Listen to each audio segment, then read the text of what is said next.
Welcome to our weekly Torah Insight and Story. Since Purim is coming up very soon, tomorrow night is Purim, Sunday. Tomorrow is Parsha Zohar. We're going to be reading the special Torah reading where we're commanded to remember what Amalek, the evil nation Amalek, did to us when we left Egypt. Never forget what they did to us. Special relevance to what's going on today, where the modern-day Amalek is threatening to annihilate us. And as in the story of Purim, Haman's plot was foiled, and instead of the Jews being annihilated, the Jews had light and joy and happiness and glory. So let us hope and pray that this Purim, we should witness the great miracle of Purim happening once more with a total defeat of the modern-day Amalek and all of its cohorts and supporters and fellow travelers. There's an enigmatic teaching in the Talmud concerning Purim. Rava, the great Talmudic sage, says, on Purim, you're obligated to drink, to get intoxicated, until you no longer know the difference between cursed is Haman and blessed is Mordechai. Very, very strange statement and a strange command. We know that Judaism is not in support of drunkenness, of alcoholism. It's not a Jewish trait. Yet here the Talmud seems to be saying that in Purim is an exception to the general rule, and one should drink excessively. But most commentators explain that these words were not to be taken literally, that person should become so wasted that instead of cursing Mordechai, the hero, the righteous, the holy person Mordechai, we're supposed to curse him, and the villain, the genocidal villain Haman, was supposed to bless. That's how wasted we should become. How could that be a positive thing? So there are countless explanations. I wrote a book where I collected 70 different explanations, but there's many more, that there is a deeper meaning to this, and I'd like to share one of those deeper meanings. We know that when Adam and Eve were told not to eat of the Tree of Knowledge, and they did partake of it, what tree was it? So our sages have a difference of opinion about it. One of the opinions say that the Tree of Knowledge was a grapevine, and that Eve took the grapes, she squeezed them and made them into wine, and she drank the wine, and that brought darkness and death to the world. And to rectify that, we drink on Purim in a positive way. Now let's go a little bit deeper into that. The Tree of Knowledge was a tree that exposed you to knowledge of good and evil. What does that mean by knowledge? The English word knowledge is not very helpful. Our sages tell us, based on biblical phraseology, that the word in Hebrew for knowledge, das, means more than just knowing something, but it means intimate knowledge with something, knowing something intimately. Before Adam and Eve partook of the forbidden fruit of the Tree of Knowledge, they didn't have das. They didn't have this intimate knowledge of evil. They knew evil existed, but it was extraneous. It was outside of them. When they imbibed, when they took that forbidden fruit and the wine of the tree, of the vine, and drank it and internalized it, thereby internalizing the evil that exists. It was no longer outside of them. It was introduced and integrated within them.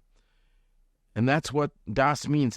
As it says, Adam knew Eve. That refers to intimacy, physical intimacy. So when you talk about knowledge, you don't just mean, if I know 2 and 2 equals 4, that's knowledge, but that's not intimate knowledge. Intimate knowledge is where it's part of you. And that was the sin of Adam and Eve, that they made evil not an extraneous force that may be appealing, enticing. That's exactly how the serpent got Eve to eat of it. She wasn't evil, but it was enticing. It was intellectually curious what this could be. If someone tells you there's an experience that you never had before, even though you don't want the experience because you never had it, you can't say, I crave it, but you are curious about it. You're wondering, what could it possibly be? So Eve had this curiosity, and she partook of the fruit, But when she did that, she now had intimate knowledge of evil. Evil became an integral part of humanity. And in order to correct that, we have to drink on Purim, but in a way that we no longer know what cursed is Haman and blessed is Mordechai. In other words, we reach back to the days before Adam and Eve partook of the forbidden fruit, when evil's knowledge didn't exist. We didn't have the knowledge of evil. We didn't have the intimate knowledge of evil. Evil was distant, was separate from us, was detached from us. It was an external force. When you drink in such a way, you correct what they did wrong, because after all, what they did wrong was the wine brought them to the state of integrating the evil in them. So when we drink wine and we don't have the evil integrated in us, we transcend this idea of knowledge. Evil becomes something detached from us. In that state of mind, it's not harmful. And therefore, we have corrected that sin. Now, it's a long process, because Noah also drank and got intoxicated and caused himself tremendous harm, because Noah thought that now that the world was destroyed and all the evil people were destroyed, we no longer have to fear knowledge of evil, because evil doesn't exist anymore. So he tried to correct what Adam and Eve did wrong by drinking and becoming intoxicated. But the time had not come, because, yes, the evil was eliminated, but there was no parallel force of goodness and holiness that could take its place.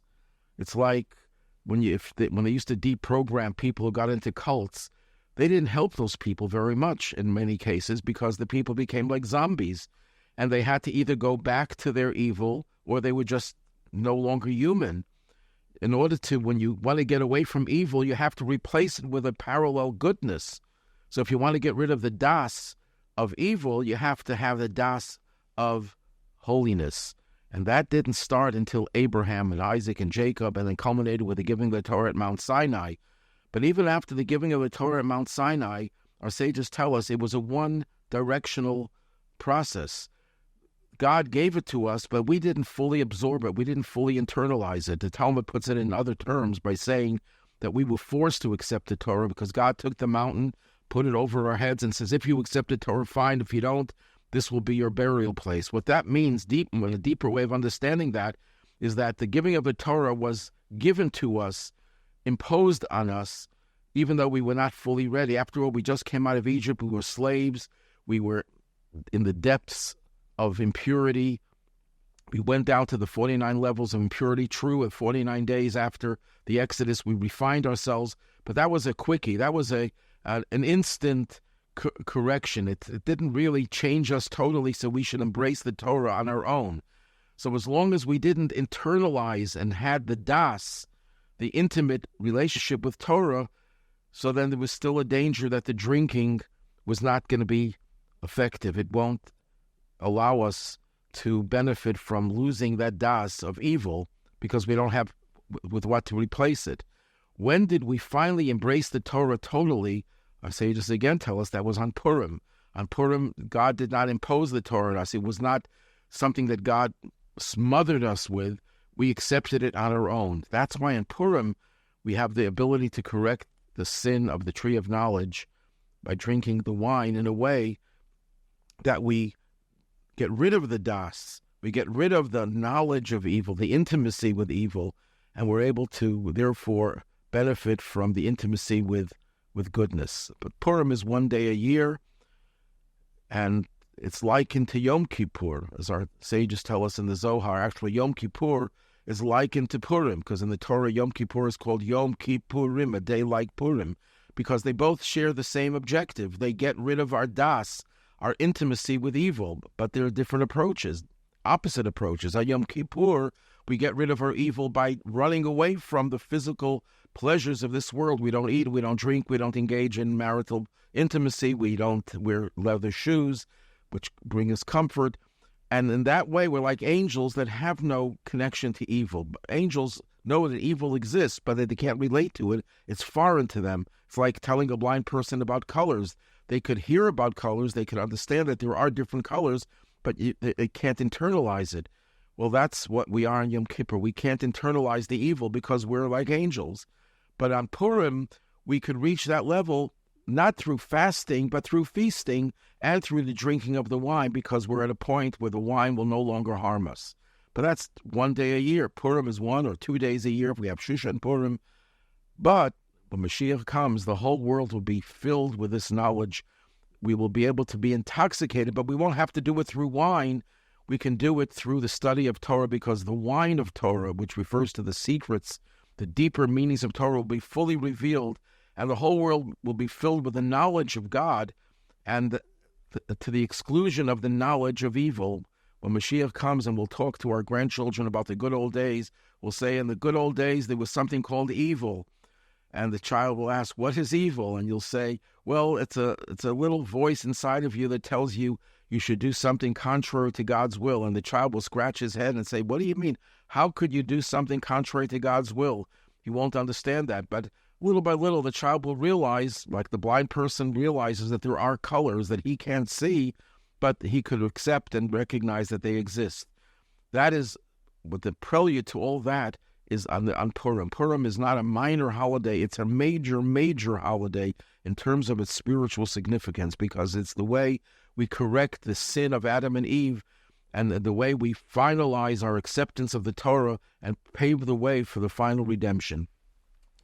Let me share a story, but a story that's happening right now as we speak. This is a pamphlet that I have, and I'm going to read it for the first time, which is about the situation in Israel.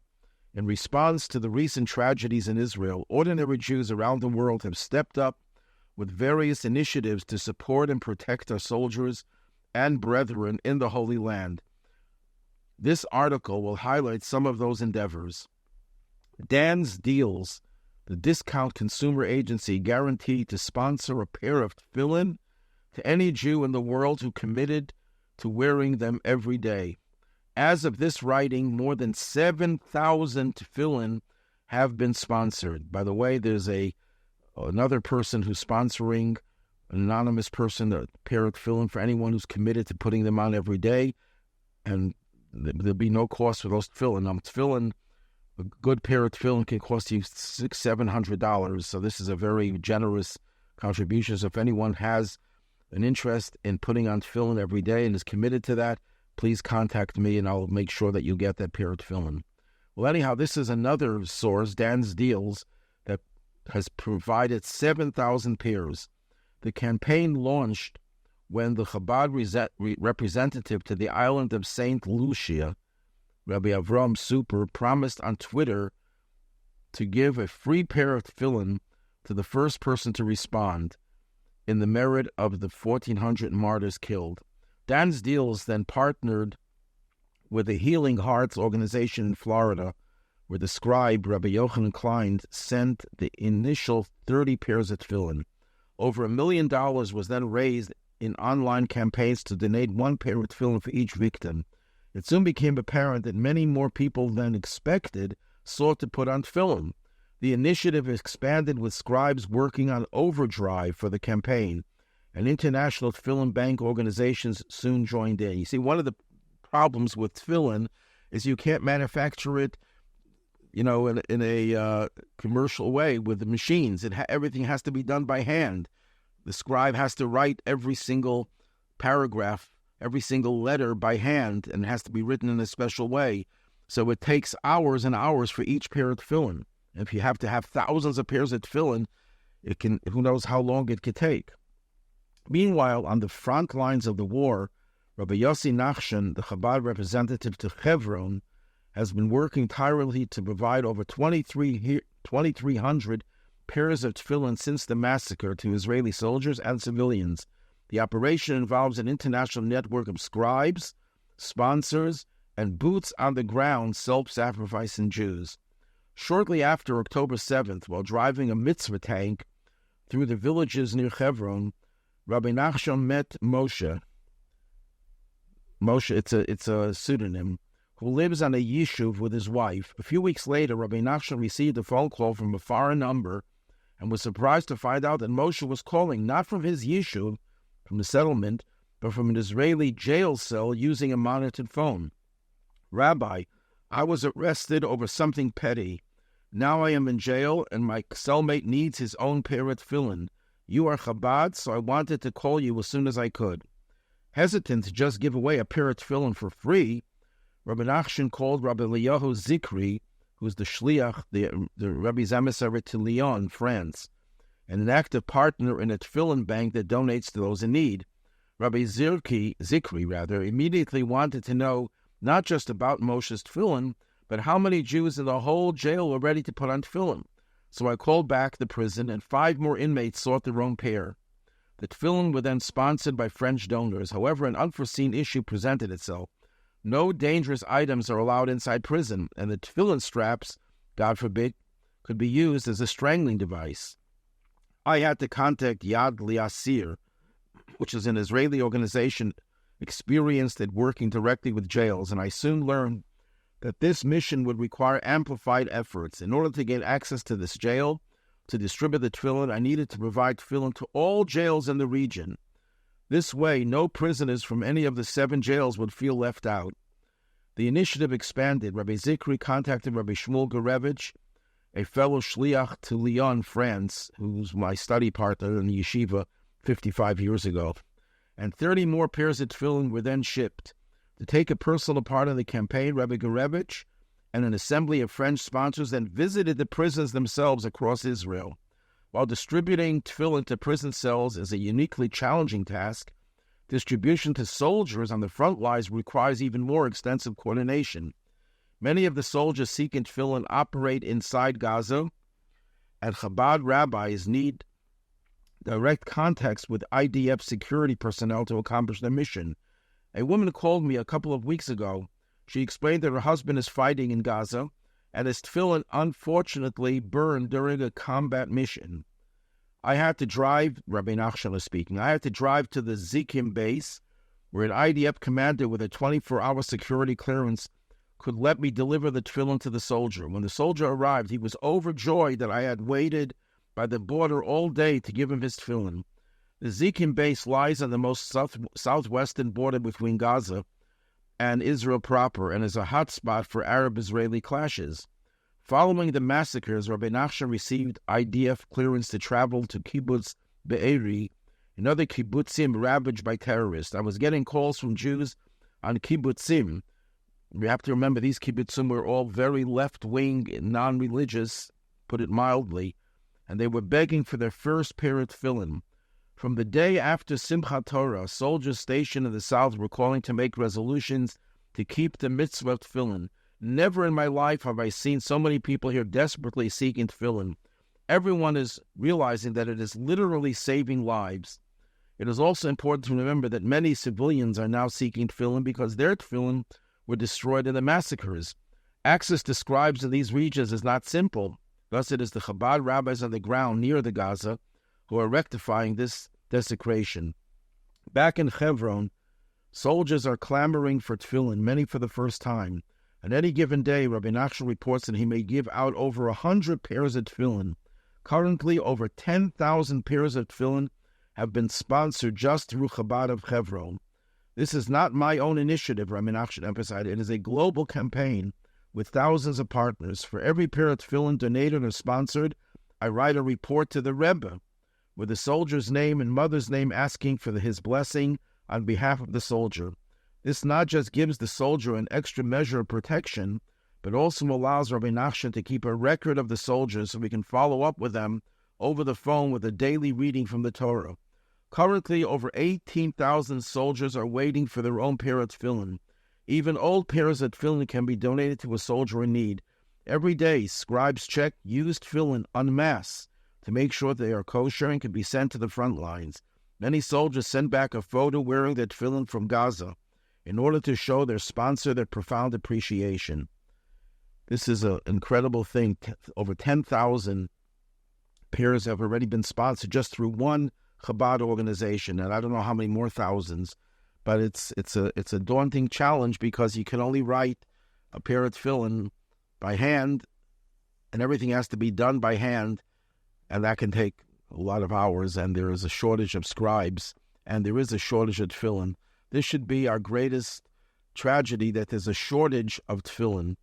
We have to overcome that shortage, but that's a positive side, that more and more Jews are becoming more involved with Judaism in many ways. Tefillin is just one way. Thousands upon thousands of so-called secular soldiers are wearing tzitzis as a protection. And they have to believe that the tzitzis is a mitzvah because it has no other reason for protection if not for the fact that it's a mitzvah. And many women are lighting Shabbos candles. Many people are starting to keep kosher. And many people are starting to observe Shabbos because the massacre happened on Shabbos, and the way to counter that negative, tragic incident is by observing the Shabbos properly. And this is just a mass movement of Jews coming back to Judaism, and it's seen so profoundly in Israel in particular. Good Shabbos, Shabbat Shalom.